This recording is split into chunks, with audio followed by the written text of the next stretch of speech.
Pemirsa, keputusan Mahkamah Konstitusi yang mewajibkan partai politik memenuhi kuota minimal 30% keterwakilan perempuan dalam daftar calon legislatif dinilai menjadi langkah penting dalam memperkuat kualitas demokrasi dan keadilan politik di Indonesia.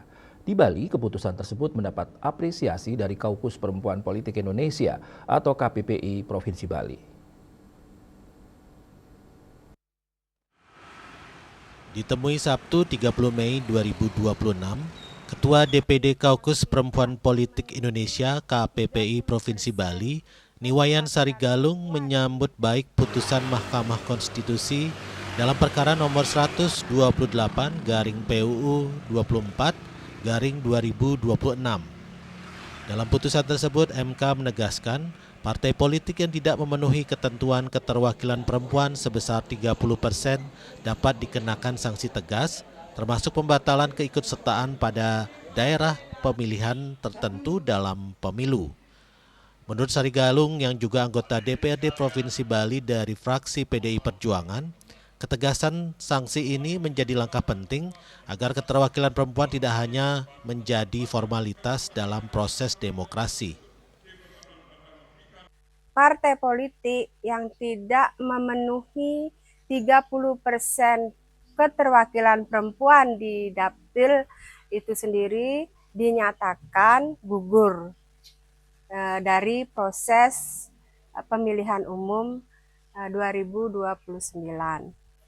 Jadi penegasan Mahkamah Konstitusi ini sangat berarti bagi perempuan politik dimanapun partainya. Jadi karena ini adalah asas kedaulatan rakyat dari pemilihan konsultasi pemilihan umum untuk perempuan di dapil yang ikut melaksanakan legislatif di 2029. Sarigalung menilai putusan MK akan mendorong partai politik lebih serius melakukan kaderisasi dan memberi ruang lebih besar bagi perempuan untuk terlibat dalam politik.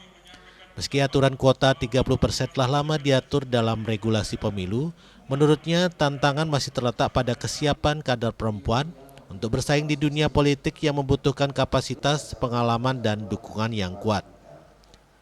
Dengan putusan MK tersebut, keterwakilan perempuan di lembaga legislatif diharapkan semakin meningkat dan tidak lagi sekadar memenuhi syarat administratif pemilu, melainkan menjadi bagian penting dalam mewujudkan demokrasi yang terbuka dan berkeadilan.